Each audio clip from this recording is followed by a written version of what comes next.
Hey YouTubers, welcome to the channel. I'm Tony the Technician, and today we're going to be going into a Fujiya product that I've had for about a year and a half, and that is the Fujiya Resin Cutter.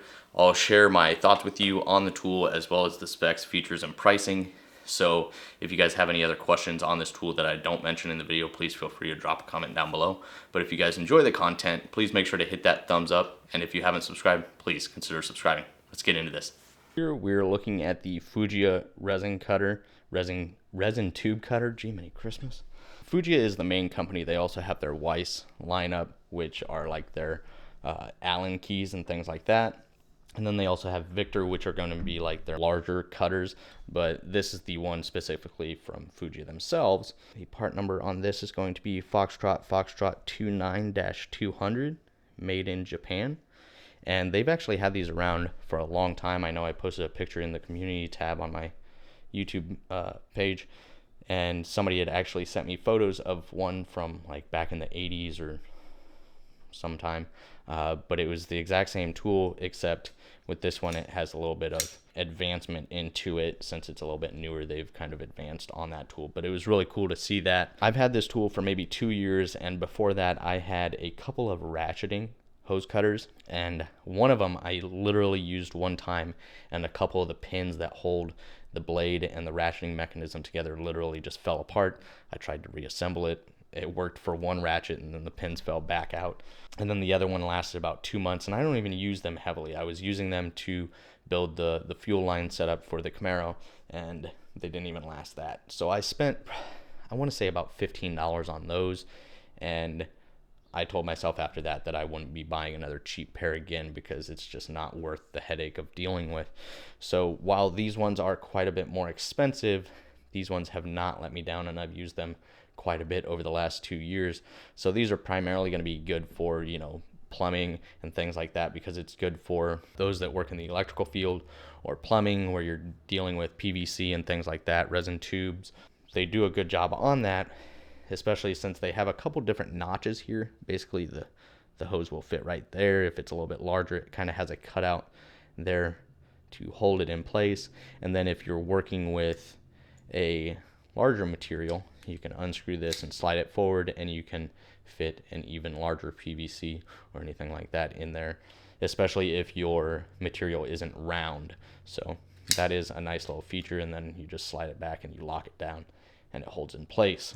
The overall length of this is going to be 8.5 inches, so I got plenty of leverage with this thing, and it works very nicely. It's, once again, a Japan-made product, and everything that I've owned from Japan has always been extremely high quality, extremely good quality control, and very good engineering. So I think they take a lot of pride in the quality of their tools. And then this blade is very durable. I haven't had any issues with it dulling out or having issues cutting anything that I've needed it to. I primarily use it for, heater core hoses, fuel hose, things like that. But it is good for, plastics and PVC and things like that. But this blade is extremely durable. It's quite thick. You don't have to worry about the blade bending or anything like that. It doesn't deform. The blade edge is very sharp, and it is double-sided. So if this end does dull out, you can remove this. The blade slides out. You can flip it around, reinsert it. So you basically have two blades in one before needing to replace it. It does have this spring here just for a little bit of spring there. When you finish your cut, it kind of removes itself from the material. And then it does have a simple hook here to lock the tool shut, so your blade just isn't open, getting nicked up or anything like that. So a very basic design, but engineered very well, and the quality is definitely there. But I will say, like I said earlier, this is quite a bit more expensive than the other $15 and $20 pairs that I've owned before. But I think I paid $50 for it. I think right now it's going for $55, which still isn't terrible, but it is, if it's not a tool that you use all that often, probably not the route for you. But if you do use one fairly often, I do think this is a good one to consider. But I'll just cut a couple hoses and some of this material that I use to hide some cables when I run them along the wall and things like that. Simple little things I have laying around. So 3/8 fuel line. I don't want to cut a big chunk off because, well, for one, it's fuel line and I use it pretty often. So Cuts it nice and straight every time, and it cuts it like butter. Larger hose, a little bit thicker. I believe this was actually for my brake booster. Once again, like butter, it's gonna cut through that threaded portion very easily as well. So I did use it on like this nylon braided sleeving. This is nylon braided fuel line. So it's not like steel braided fuel line where it's all a steel material weave on the outside. This is just nylon, but it still does have the metal threading through there. So I'm not gonna lie, I use this. I don't know if it's necessarily meant to be used on something like this, but I've done it and it works really well. It doesn't seem to have doled out the blade or anything like that. But once again, if you're doing stuff like this all the time, that may be different, but it worked very well for me. But anytime I work with the nylon braided stuff, I always put electrical tape over where I'm going to cut, and it prevents that nylon braided weave from basically coming apart. So I'm just going to go ahead and wrap up the middle of this, and we'll give it a cut. Place the electrical tape wherever I'm going to make my cut. Simply place it in here and place my cut. Nice clean cut.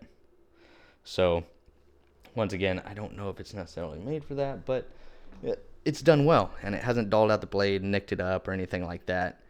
So I don't have any complaints over it. Once again, when I did first purchase it, I was kind of like, do I really want to drop $50 on something like this?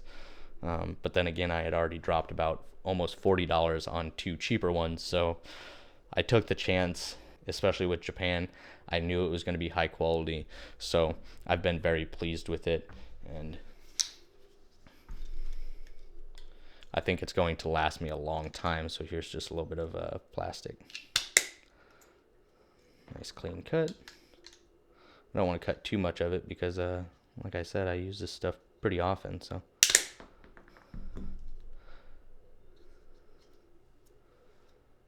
nice clean cuts. So that is it as far as the Fujiya resin cutter. If there's any information that you guys would like to know about this tool that I didn't mention, hopefully I've also posted up a picture of kind of what this tool is specifically made for, the sizing of whatever you're working with. Basically as much information that they shared on the tool, I've hopefully shared with you guys in the screenshots. So please make sure to hit that thumbs up, leave a comment down below of your guys' thoughts or which cutter you guys decided to go with, or any of them that you've had a bad experience with. And as always, if you haven't subscribed, please consider subscribing. See you guys next time.